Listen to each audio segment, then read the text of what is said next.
So what do you really mean about time speeding up? Time speeding up.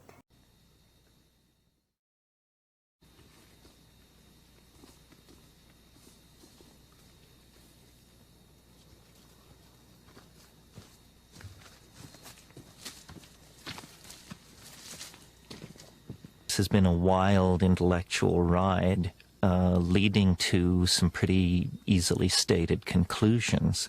One is that novelty, which is my term for complexity or advanced organization, novelty increases as we approach the present moment. The universe you and I are living in is a far more novel and complicated place than the early universe was. Well, some people would say, well, that's just a consequence of the unfolding of developmental processes. But this asks the question, what are developmental processes? Why should the universe have a preference for order over disorder, especially when we have something called the second law of thermodynamics, which tells us exactly the opposite? Physicists believe the universe is running down ultimately into a state of disorder. But what I see is everywhere the emergence of more and more complex forms, languages, organisms, technologies, always building on the previously achieved levels of complexity. So that was one of my insights. Coming out of that insight was the further understanding that this process of complexification through time is not proceeding at a steady rate.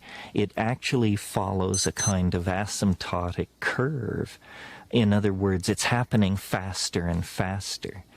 And this was a revelation to me because it allowed me philosophically to contextualize the human world and to understand that human technologies, languages, migrations, art movements, ideologies are not something different from nature. They're the same download of process that we see in the movement of continents, the evolution of new species of animals, except that these human novel, emergent situations are happening much more quickly.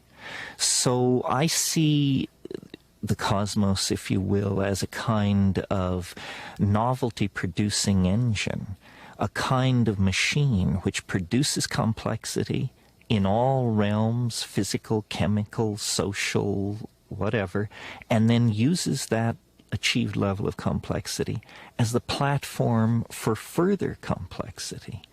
Well, this explains our present circumstance. It explains the rush toward all forms of new technology and social organization in the new millennium. But you don't have to be a rocket scientist to understand that if the universe is complexifying faster and faster, an epoch, a time will come when this rate of complexification is occurring so rapidly that it will become itself the overwhelming phenomena in the world of three-dimensional space and time. And I call this the omega point, or the transcendental object at the end of history.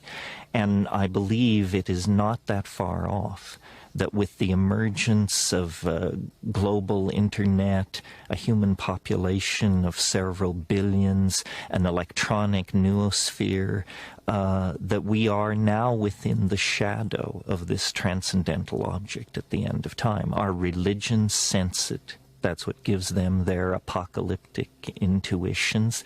And I think the ordinary man and woman in the street sense a kind of built-in acceleration to time itself. Well, rather than dismissing that or treating it as a psychological perception or something unique to our society, I took it as a basic perception about physics, and have built elaborate mathematically defined theories around this idea, and then have found, to my astonishment, incredible congruences with other work. Really, time is only experienced by the events which occur within it. And I maintain that the early universe had very little going on, and consequently, time moved very, very slowly. The character of time as we approach the present is that there are more and more physical domains and energetic domains in which change can occur. For example, the early universe was a pure plasma, a pure swarm of unassociated electrons. You didn't even have atomic systems, let alone chemistry, molecular chemistry, life, complex speciated life, and dynamically balanced planetary ecosystems. Each one of those more complex phenomena crystallized out or emerged, if you will, from the previous systems that had come into existence. So when I say time is speeding up, what I mean really is that more and more is happening. More and more is happening. And if you ask the question, well, what would be the ultimate state of connectivity or of happening? It's when all points are connected to all other points. Somehow this concept of connectivity is intimately linked to the concept of complexity. And so really what I'm saying is that the universe is getting its act together. It's connecting the dots. It's bringing everything into co-relationship with everything else. And somehow it does this through the production of consciousness.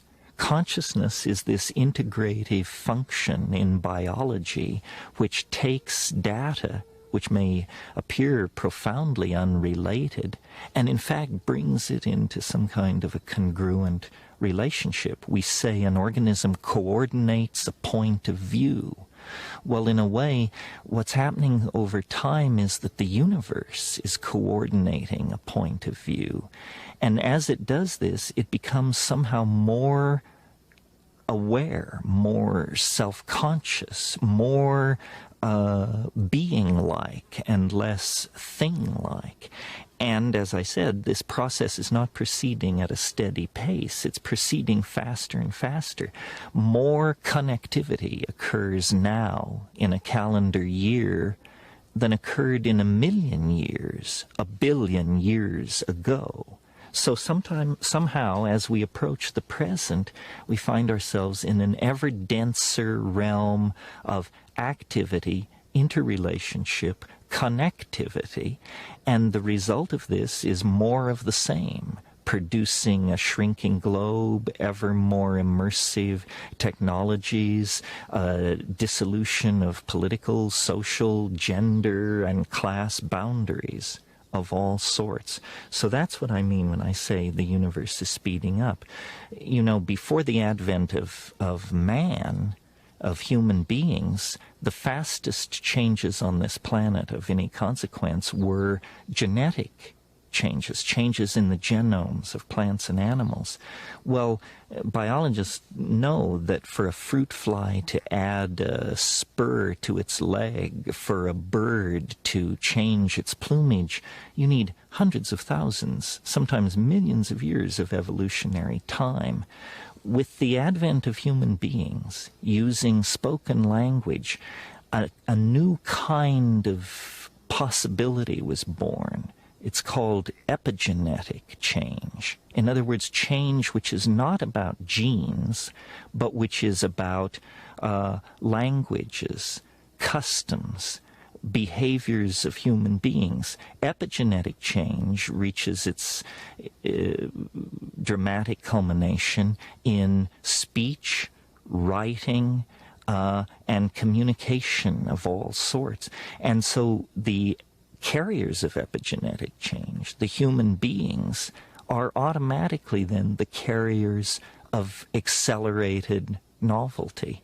And so when you look at, let's say, evolution on a coral reef, and you compare it, let's say, to the evolution of political ideas in modern Europe, obviously modern Europe's rate of change in this domain is thousands of times faster. So by moving from the genetic to the epigenetic realm, we have vastly accelerated all kinds of processes. Now we appear to be about to move from the strictly human domain to the human-machine symbiosis domain. And of course, machines process information, make connections, and do their work at a rate thousands of times faster than any human being can work. So we see again a progressive acceleration of the process of creating and maintaining varieties of connectivity. And that's what I mean by time is speeding up.